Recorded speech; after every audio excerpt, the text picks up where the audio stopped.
নমস্কাৰ class 10 social সায়েন্সৰ chapter 3 পৃথিৱীৰ ভূগোল এই চেপ্টাৰটোৰ কোৱেশ্চন নম্বৰ 3 যেটো অনুশীলনী আছে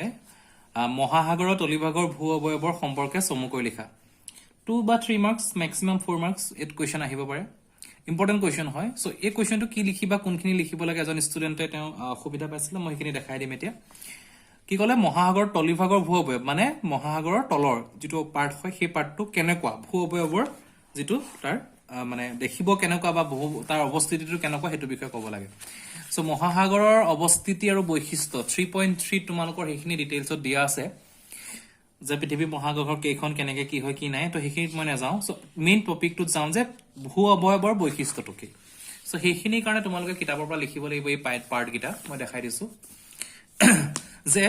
মহাসাগৰৰ জলপৃষ্ঠ অতি মৃখন ইয়াৰ তলিভাগৰ ভূপ্ৰকৃতি তেনে অসমান মানে জলপৃষ্ঠখন যদি মিহন হয় কিন্তু তলিভাগ যেটো হয় তাৰ তলৰ অঞ্চলটো অতি অসমান মানে বুজি পাইছা কুৰা মুকুৰা এটা অঞ্চল থাকে স্থলমণ্ডলত যিদৰে পৰ্বত পাহাৰ মৰুভূমি সমভূমি আদিয়ে ভূ পৃষ্ঠীয় অবয়বৰ অসমান কৰি ৰাখে ঠিক তেনেদৰে মহাসাগৰৰ তলিভাগটো শৈলহীৰা দ্ৰোণী সামুদ্ৰিক টিলা খাত আদি উখৰা মুখৰা কৰি ৰাখে আমাৰ পৃথিৱীৰ যেটো স্থলমণ্ডল যেটো মাটি সেই অঞ্চলটো যেনেকৈ তোমাৰ এটা পৰ্বত পাহাৰ মৰুভূমি টিলা হেখিনি এটা উখৰা মুখৰা এটা পৰিৱেশৰ সৃষ্টি কৰে উখ চাপৰ ঠিক তেনেদৰে মহাসাগৰৰ তলৰ অংশতখিনিও কি থাকে তাত এই পাৰ্ট টাৰ্ম গিটা তোমালোকে লিখিব পাৰিব লাগিব শৈলহীৰা দ্ৰোণী সামুদ্ৰিক টিলা খাত আদি উখৰা মুখৰা কৰি আহিছে গতিকে সেই পইণ্টটো লিখিবা নেক্সট কলে যে গড় হিচাপে মহাসাগৰৰ গভীৰতা প্ৰায় 4000 মিটাৰ সো এখন মহাসাগৰৰ গড় গভীৰতা মানে সকলো মহাসাগৰৰ যিমান গভীৰতা কোনোবাখন নদী 10000 মিটাৰ হ'ব পাৰে কোনোবাখন নদী 2000 মিটাৰ হ'ব পাৰে সো এটা এভাৰেজ যেটো গড় বুলি বুজি পোৱা গতিকে গড়ৰ মিটাৰটো হ'ল 4000 মিটাৰ ইম্পৰ্টেন্ট পাৰ্টটো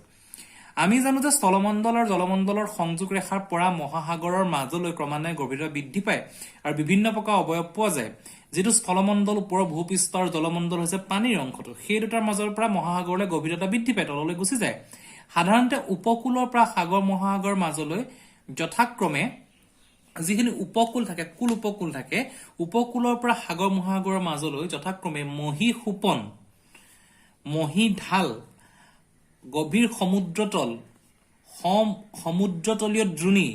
সামুদ্ৰিক শৈলহীৰা আৰু দ্বীপ আৰু গভীৰ সমুদ্ৰ ৰেখাৰ চিত্ৰটোত দেখাইছে সো এই গুটে পাৰ্ট গিটা পইণ্ট গিটা তোমাক মনত ৰাখিব লাগে মহীসোপন মহীঢাল গভীৰ সমুদ্ৰতল সমুদ্ৰতলীয় দ্ৰোণী সামুদ্ৰিক শৈলহীৰা আৰু দ্বীপ আৰু গভীৰ সমুদ্ৰখাত সেই গিটাৰ এটা চিত্ৰ আছে যেটো মহাসাগৰৰ তলিভাগ হেতু বুজাইছে সো তোমালোকে তুমি মহাসাগৰৰ তলি যেটা বিশ্লেষণ কৰিবা মহাসাগৰৰ তলিৰ বিষয়ে লিখিবা এটা তোমালোকে এটা ভাল মাৰ্কস পাবৰ কাৰণে কি কৰিবা এই ডায়াগ্ৰামটো যদি পাৰা আঁকিবা মহীসোপন আৰু মহীঢাল কি হয় হেতু কোৱেশ্চন আহে কেতিয়াবা সো এটো উপকূল এটো মহীসোপন এটো মহীঢাল যেতিয়া মহীসোপন মানে কি পানী আৰু বালিৰ এটা অঞ্চল উপকূলীয় বালিখিনি এনেকে আৰম্ভ হয় এখিনি বা মহাসাগৰখন আৰম্ভ হৈছে হল যোনখিনি সাগৰ দেখিছা তেওঁলোকে হয়তো গম পাবা যে প্ৰথমতে বালিৰ এটা অঞ্চল মই নদী বুলিয়ে ধৰি লৈছো যেহেতু তোমালোকে যদি সাগৰ দেখা নাই তেতিয়া তুমি ধৰিব নোৱাৰিবা গতিকে উপকূল এটা আছে নদীৰ বালিৰ অঞ্চলৰ পৰা এনেকে বালিখিনি গুচি গল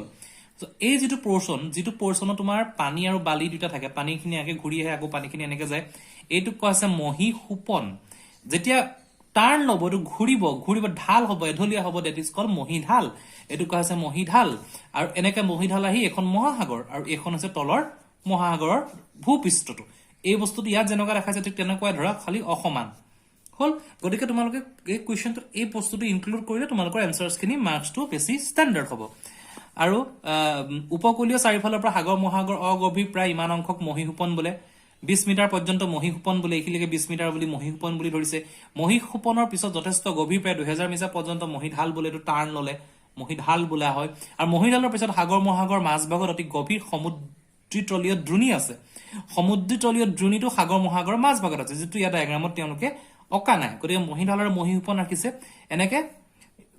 দ্ৰোণী আছে আৰু গভীৰতম সামুদ্ৰিক খাত আছে এই খাত সব বস্তুকিটাৰ নাম লিখিবা কিমান মিটাৰ কিমান বিভাগে আছে যদি পৰা পইণ্টেজ ভাগ কৰি দিবা মহীঢাল ইমান মিটাৰ মহীসোপন ইমান মিটাৰ সমুদ্ৰতলীয় দুলি ইমান মিটাৰ সামুদ্ৰিক খাত ইমান মিটাৰ বস্তুটো ষ্টেণ্ডাৰ্ড হবে এনসাৰটো সো হিষ্টৰিকভাৱে উত্তৰ সমুদ্ৰপৃষ্ঠৰ ওপৰলৈ শৈলহীৰা দ্বীপে দেখা পোৱা যায় গতিকে